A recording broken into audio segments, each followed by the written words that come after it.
आशा करता हूं आप सब बहुत अच्छे होंगे। मेरा नाम है सिद्धांत अग्निहोत्री। स्टडी ग्लोस पे आपका बहुत बहुत स्वागत है। दोस्तों, बाप बाप होता है। बता दूं कि पाकिस्तान की स्ट्रैटेजी थी कि ब्लीड इंडिया विद 1000 कट्स। क्यों?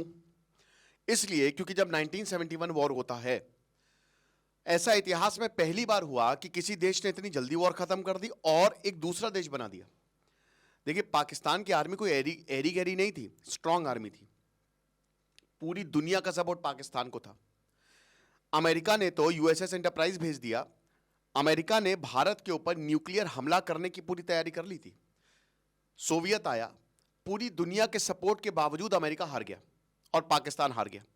निक्सन की बैंड बज गई। अब उसके बाद पाकिस्तान को पता था कि हम कन्वेंशनल वॉर में भारत से कभी जीत ही नहीं सकते, और इसके बहुत सारे सबूत हैं। हाल ही में अभी 1993 का एक सीआईए का डॉक्यूमेंट लीक हुआ है, उसमें भी यही बात दोहराई गई है। इसीलिए उसने न्यूक्लियर वेपन बनाए कि चलो कोई बात नहीं, ऐसे नहीं तो वैसे ही भैया हम भारत को कहीं कंट्रोल में रख ले। लेकिन बाप बाप होता है, इसीलिए बार बार बोलते हैं कि न्यूक्लियर दाग देंगे। एक्चुअल में औकात नहीं है कुछ। लेकिन ब्लीड इंडिया विद 1000 कट्स जब जनरल जिया उल हक आया 1978 में, तब वो ये स्ट्रैटेजी लेके आया कि हम ऐसे तो हरा नहीं सकते, तो आईएसआई की पैठ बनाओ, स्लीपर सेल्स जो है भिजवाओ। प्रॉब्लम क्या हुई? हमारी पिछली सरकारों ने, देखिए, जिसमें मैं अटल बिहारी वाजपेयी को भी बोलूंगा और कांग्रेस की, हमने वैसे पाकिस्तान से डील किया ही नहीं। हमको लगा कि हम पाकिस्तान को पुचकारेंगे, समझाएंगे, उसको दामाद बना के रखेंगे तो वो मान जाएगा, और यही हुआ है दोस्तों। हम बार बार उनको बुलाते हैं, लेकिन हमको ये नहीं समझ में आता कि उनकी आर्मी उसको चलाती है पूरे नैरेटिव को। और कहीं ना कहीं ये जो आदान प्रदान होता है, इसमें बहुत सारे ऐसे लोग भी आ जाते हैं जो खतरनाक है देश के लिए, हमारी इंटरनल सिक्योरिटी के लिए खतरनाक है। आईएसआई बहुत सारे ऐसे लोगों को नर्चर करती है, और उसके बाद देखा ना अभी संभल जो वायलेंस हुआ, उसमें आईएसआई का हाथ था। यही आईएसआई का हाथ आपको बता दूं कि बंगाल में भी है। ये नॉर्थ 24 परगना, मुर्शिदाबाद, मालदा, हालात बहुत खराब है यहाँ के। यही आईएसआई का हाथ बांग्लादेश में भी है। वहां पे वो नर्चर कर रही है बीएनपी को। उसने नर्चर किया बांग्लादेश नेशनलिस्ट पार्टी, जिसकी लीडर खालिदा जिया है, जमात को, छात्र शिविर को। बांग्लादेश में जो पीसफुल प्रोटेस्ट हुए थे, छात्र शिविर ने टेक ओवर करके उसको वायलेंट कर दिया। हिंदुओं के हालात बहुत खराब है वहां पे, और भारत ने कहीं ना कहीं हिंदुओं को छोड़ दिया है। मारे इन सबको, जितने भी ये बांग्लादेशी उधर बैठे हुए हैं, हिंदुओं को हाथ छोड़ दिया भारत ने। भारत ने उस तरीके से नहीं किया। अभी जो अब आपने बांग्लादेश में देखा था, आईएसआई कहती है कि इनकी औरतों को हटो, इनका रेप करो, मंदिर ना बनने दो, मंदिर तोड़ दो। ये प्रोपेगेंडा बकायदा चलाया जाता है। लोगों के मन में नफरत भरी जाती है कि कोई भी आदमी, माइनॉरिटी का भाई 22% घटकर 5% से भी कम हो गई है बांग्लादेश में। ये सब आईएसआई का किया धरा है। तो ब्लीड इंडिया विद 1000 कट्स इसकी स्ट्रैटेजी रही। खालिस्तानी मूवमेंट में पाकिस्तान का हाथ था, बहुत बड़ा हाथ था, पूरी फंडिंग यही करता था। अभी भी गुरपतवंत सिंह पन्नू, वो पिल्ला जो है, वो पता नहीं क्या क्या बोलता रहता है, वो भी गीदड़ भपके सब आईएसआई बुलवाता है। इनकी पार्लियामेंट में पाकिस्तान की पार्लियामेंट में गुरपतवंत सिंह पन्नू की जय जयकार हुई।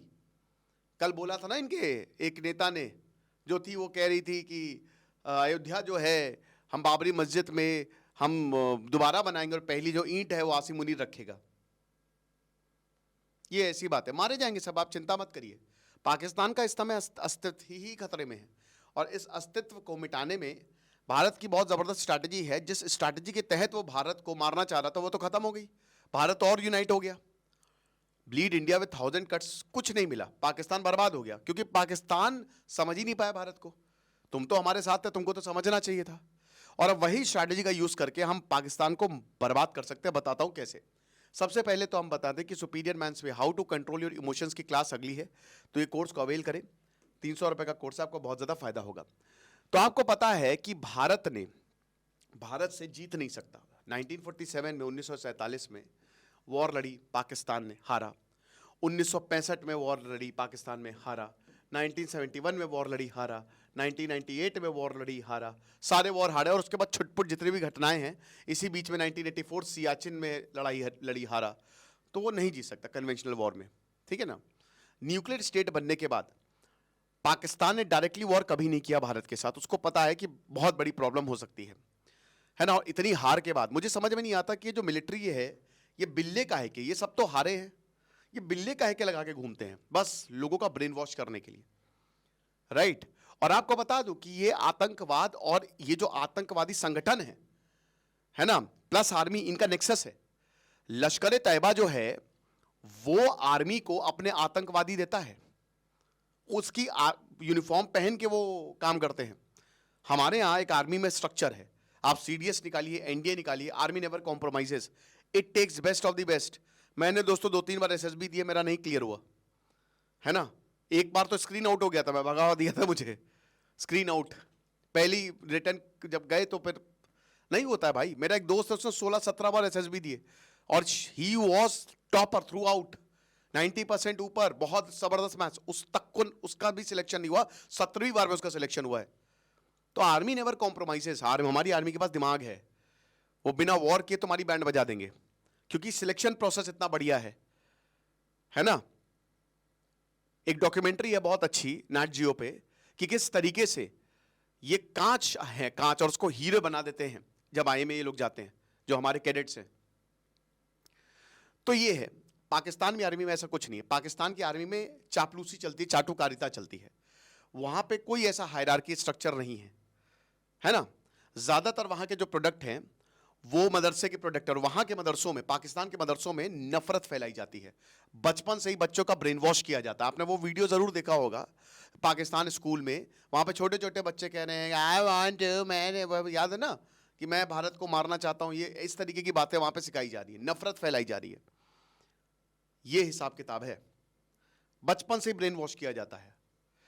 नो वंडर कि आप देखते हो, आप मोहम्मद रिजवान की अंग्रेजी देखते हो, है ना, पता नहीं क्या बोलता है वो, खुद को उसको नहीं पता वो क्या बोल रहा है, या ज्यादातर पाकिस्तानियों के, क्योंकि पाकिस्तान में बहुत ही कम लोग जो अच्छे स्कूल जाते हैं, जिनको अच्छी एजुकेशन है, बाकी सब यही प्रोडक्ट मदरसे के प्रोडक्ट है, ठीक है। और वहां के मदरसे, मैंने क्या बता, नफरत फैलाते हैं। ये जो हाफिज सईद है ना, और ये जो मौलाना आसिम मुनीर, ये सब इसी के प्रोडक्ट है। तो जो पहलगांव मसाकर हुआ, ये हमारे लिए अक्टूबर 7 मूवमेंट है। अब देखिए, सही बात है, जब तक खुद पे नहीं बीतती है तब तक नहीं पता चलता। इजराइल के यहूदियों, 1500 यहूदियों को मार दिया था हमास ने। बिल्कुल इजराइल के पास राइट था मारने का। यह बात अलग है कि इजराइल ने 50,000 जो मरे हैं फिलिस्तीनी, उसमें बहुत सारे बच्चे भी थे, जर्नलिस्ट भी थे, और इनके जो आका हैं हमास के, वो तो अभी बैठ के 2 महीने पहले पाकिस्तान में पाए गए, और वो आराम से कतर में अय्याशी कर रहे हैं। लेकिन फिर भी हमास की टांग, हाथ, पैर सब तोड़ दिया इजराइल ने। और अब ये भारत का मूवमेंट है, ये भारत का मूवमेंट है, क्योंकि इस्लामिस्ट टेररिज्म जो है, ये जियोपॉलिटिकल कॉन्फ्लिक्ट पे जो अनरिजॉल्व्ड हैं, जो अभी तक पूरे नहीं हुए हैं, जैसे कश्मीर का इशू पूरा नहीं हुआ है, सही सी बात है। टेररिज्म जो है इसी पे ब्लीड करता है। दुनिया में 5-6 इशू ऐसे हैं जिसमें सीधा सीधा आतंकवाद देखा जाए तो उसमें कश्मीर इशू है। भारत का है कश्मीर, भारत का। पाकिस्तान ने यह बोला है कि पूरी दुनिया में पाकिस्तान ने बोला कि कश्मीर जो है उसमें भारत इलीगली बैठा है, लेकिन अब पूरी दुनिया समझ गई कि भारत नहीं, तुम इलीगली बैठे हो। 1/3 हिस्सा कश्मीर का पाकिस्तान के पास है, जो उसने इलीगली ऑक्यूपाई करके रखा है। 1/6 हिस्सा चाइना के पास है, भारत के पास आधा है, लेकिन भारत के पास तो पूरा होना चाहिए था, है ना। आप ये समझिए। तो इसीलिए ये क्या कर रहे हैं, क्योंकि इनको पूरी कहीं पे सपोर्ट नहीं मिल रहा, कहीं से भी सपोर्ट नहीं मिल रहा है। पूरी दुनिया अब इन कश्मीर मुद्दे को भुला चुकी है कि यार तुम अपना काम करो, भीख मांगो, जो तुम्हारा काम है भीख मांगना, ये चीज है। ये दोस्तों जो ये बहुत ही दुखद, ये खैर जब आप परिवारों के इंटरव्यू सुनेंगे, ये देखिए लेफ्टिनेंट नारवाल की मैं सल्यूट करता हूं। ये हैं भारत की बेटियां, इतना कुछ होने के बावजूद फिर भी वो कह रही हैं कि कश्मीरियों को मत छोड़िएगा, कश्मीर को मत छोड़िएगा। 1-2 हफ्ते पहले शादी हुई थी दोस्तों, कल उनका बर्थडे था। बता दूं कि ये आतंकवादी 150 हिंदुओं को मारना चाह रहे थे। बता दूं कि इन्होंने पहले आरू वैली, बेताब वैली का भी रेकी की थी, लेकिन हुआ उसमें क्या कि वहां पे आर्मी थी, तो आर्मी से औकात नहीं है इनकी, यहां पे गोली मारेगी सीधा आर्मी, अंदर से अतड़ियां निकालेगी तुम्हारी, तो वो औकात है नहीं। तो इसीलिए उन्होंने कहा कि नहीं, यहां नहीं लड़ेंगे। तो भारत वही बता रहा है कि कॉन्फ्लिक्ट अभी भी है, जो भी है, हमने सारे वॉर में बहुत बुरी तरीके से हराया है, बट हमको अभी तक लास्टिंग पीस मिला ही नहीं। तो हम कैसे कर सकते हैं, किस तरीके से हम आखिरकार हमको अमन चैन मिले? और इसका बहुत बड़ा रीजन वही कि पाकिस्तान से हमने हमला किया, फिर हमने बातचीत शुरू कर दी। आज जो बॉयकॉट है ये बहुत पहले से होना चाहिए था। पाकिस्तान इतना ज्यादा उसको जो सर पे बैठा के रखा ना हमने, और हमने क्यों रखा ये तो आपको सरकार ही बताएंगी। इसका क्या रीजन था? उसकी वजह से आतंकवाद बहुत बड़ा है दोस्तों, बहुत बड़ा है, और इसीलिए हमको पीस कभी मिला नहीं। 2003 से लेकर 2008 तक, जब तक 26/11 नहीं हुआ, 5 साल में हम देख रहे हैं कि पाकिस्तानी आर्टिस्ट भारत में परफॉर्म कर रहे हैं, एक्टर्स आ रहे हैं, और इसी दौरान भारत मैच खेल रही है, इसी दौरान भारत में 17 आतंकी हमले होते हैं, जिसमें सबसे बड़ा 26/11 तो था ही, 2006 मुंबई ट्रेन ब्लास्ट भी था। ये हमको नहीं भूलना चाहिए दोस्तों, और फिर भी हम इनको दामाद बना के बैठे हुए हैं।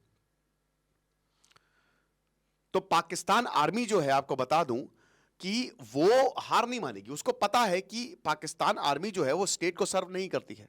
जैसे Indian army serves the nation, but nation serves Pakistani army. Pakistan में ऐसा है, उनको कोई मतलब नहीं है लोगों से। इस्लामिक ट्राइबल मिलिशिया 1947 में अपने आर्मी को पोशाक पहनाई और बोला कि जाओ लड़ो, आतंकवादी बना के लड़ाई शुरू की। ये हिसाब किताब है। तो भारत, पूरा कश्मीर भारत का, लेकिन फिर भी हमने अभी तक उस पर कोई बहुत स्ट्रांग एक्शन जो है वो नहीं लिया। अब यहां पे वॉर, जाहिर सी बात है, अगर युद्ध होगा तो युद्ध जो है सिविलियंस के लिए, सबके लिए मुश्किल होगा, ऐसा नहीं है। और पाकिस्तान तो, एक अभी रिपोर्ट में आया था कि बस 7 से 10 दिन का पाकिस्तान के पास सामान है अगर युद्ध होता है तो। इनके जो आर्मी चीफ है वो बहुत टेंशन में है, और आर्मी चीफ कह रहा हूं, एयरफोर्स चीफ, कि वो फ्लीट नहीं है उनके पास, क्या करे, कैसे करे। एक्सटर्नल पावर बहुत ज्यादा। देखिए CIA जो है ना, CIA ISI का बहुत बड़ा नेक्सस है।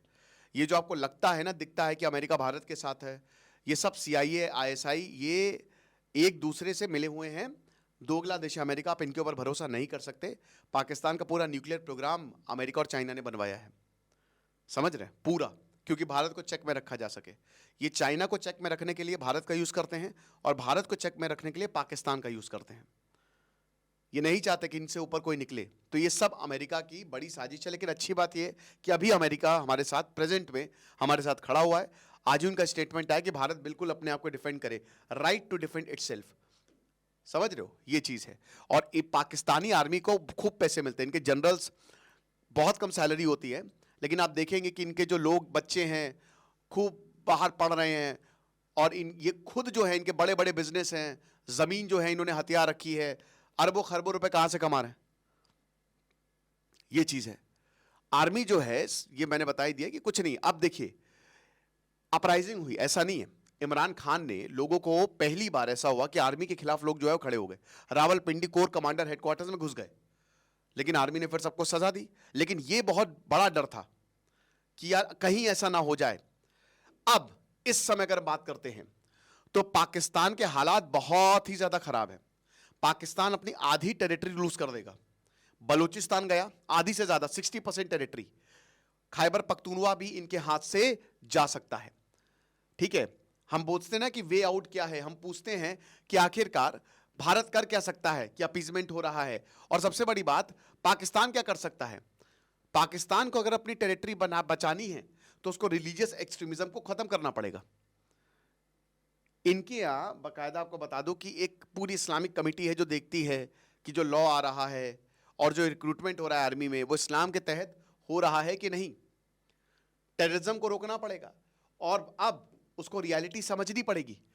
उनकी अपना देश है, ठीक है, आप अपना देश जितना मिला है उतने उसमें खुश रहो, नहीं खुश रहोगे तो और बटोगे, खत्म कर जाओगे। 4 पार्ट में पाकिस्तान को बांट देंगे, पंजाब को छोड़ के। इनफैक्ट पंजाब में भी ऐसा कोई भी जगह नहीं है दोस्तों पाकिस्तान में जहां पे प्रोटेस्ट ना हो रहे हो। और वही बता रहे ना कि भारत पाकिस्तान को इस समय, हमारे लड़के बहुत अच्छा कर रहे हैं, हमारे लड़के बहुत अच्छा कर रहे हैं। आप ये मान के चलिए, जो स्ट्रैटेजी पाकिस्तान ने भारत के खिलाफ अपनाई थी, अब वही भारत पाकिस्तान के खिलाफ अपना रहा है, लेकिन उसको अपनाने की जरूरत ही नहीं है। वहां के लोग ही जो हैं, they are more than enough. और अब मेरे हिसाब से भारत को बलूचिस्तान की एम्बेसी भारत खोलनी चाहिए। बलूचिस्तान इन एग्जाइल ये खोले, भारत पूरी तरीके से बलूचिस्तान को सपोर्ट करे, टीटीपी को सपोर्ट करे, है ना, मारो इन सबको। 250 से ऊपर जो है इनकी करेंसी चली गई है, पाकिस्तान की जो करेंसी है। इकोनॉमी जो है, मैंने क्या बताया कि ये बस देशों से बोलते हैं कि ये न्यूक्लियर वेपन जो है ना वो आतंकवादियों के हाथ लग जाएंगे तो बड़ी प्रॉब्लम हो जाएगी, इसलिए हमको बचा लीजिए। पॉपुलेशन जो है इनकी, जो जनता है 25 करोड़ की, ये भूखमरी के हालात में है। आधे से ज्यादा पाकिस्तानी गरीबी रेखा से नीचे हैं, गरीबी रेखा नहीं उससे भी नीचे, ये चीज है। और उसके बाद हमको क्या बोलना चाहिए कि आप इन पे ध्यान दो, हम आपकी मदद करेंगे, बदले में रिलीजियस एक्सट्रीमिज्म छोड़ो, क्रॉस बॉर्डर टेररिज्म छोड़ो, साथ ही साथ सीज फायर करो, तुम सीज फायर करो, यूनिलेटरल सीज फायर करो, हमसे माफी मांगो, ऑफिशियली माफी मांगो कि तुमने टेररिज्म को स्पॉन्सर किया है, एंटी हिंदू हेट स्पीच को छोड़ो, हमको बुलाओ घर में, हम जो हैं तुम्हारे जितने भी आतंकी संगठन है उसको डिसमेंटल करेंगे, और आसिम मुनीर को तुरंत अभी इसी वक्त हटाओ। ये भारत की शर्त होनी चाहिए, राइट, ये होनी चाहिए। और अगर ऐसा नहीं होता है तो क्या करना है, डिप्लोमेटिक आइसोलेशन, इसको आइसोलेट करो बस, ठीक है। इंटरनल डिस्टेबलाइजेशन तो चल ही रहा है, मिलिट्री स्ट्राइक भी हम कर रहे हैं, करेंगे, बहुत तगड़े तरीके से करेंगे। साथ ही साथ इसका सारा हुक्का पानी बंद करवाओ, आईएमएफ से बोलो $1.4 बिलियन नहीं देना है, मिडिल ईस्ट से बोलो आप इनको पैसा नहीं देंगे, भारत प्रेशर बनाए, और भारत प्रेशर बना सकता है। भारत के पास भी बहुत कुछ है, दुनिया की तीसरी सबसे बड़ी मुस्लिम पॉपुलेशन हमारे यहाँ ही है, तो इनके ऊपर पूरा प्रेशर बनाए, इनको पूरा आइसोलेट करें। और भाई बलूचिस्तान में और खैबर पख्तूनवा में जितनी भी, और पीओके में भी अभी आप देखिए ना प्रोटेस्ट हो रहे हैं, जबरदस्त, लड़के बहुत अच्छा कर रहे हैं। तो जितनी भी इंसर्जेंसी हो रही है ना, भारत सपोर्ट करे। अब भारत का वक्त आ गया है, अब पाकिस्तान को उसी के भाषा में जवाब देंगे और खत्म कर देंगे पूरी तरीके से, जब तक ये अपने घुटनों पे नहीं आ जाएगा। और जहां तक चाइना की बात है, देखिए चाइना को बेच दिया है पाकिस्तान ने, ये इनके लोगों के लिए बहुत डेंजरस है। साथ ही साथ वहां के लोगों को भी सपोर्ट करना पड़ेगा, वहां पे एक ऐसी सरकार को सपोर्ट करना पड़ेगा जो पाकिस्तान की इस पूरी रिजीम के खिलाफ हो, पूरी इंस्टीट्यूशन के खिलाफ हो, और उसको पूरा स्टैब्लिश करना पड़ेगा एक डीप स्टेट, जो कि बहुत जरूरी है पाकिस्तान में बनाना। आप समझ रहे हो, क्योंकि भारत का ग्लोबल स्टेचर लगातार बढ़ता जा रहा है। अब बस स्टडी, होल्ड स्टडी, टैंक और मिसाइल्स तो ठीक है, लेकिन साथ ही साथ bleed Pakistan with 1000 cuts, these are the strategies. आपको क्या लगता है मुझे कमेंट बॉक्स में बताइएगा, बाकी आप हमारे कोर्स को अवेल कर सकते हैं, आपको बहुत ज्यादा फायदा होगा। खुश रहिए, पढ़ते रहिए। दिस इज सिद्धांत अग्निहोत्री साइनिंग ऑफ।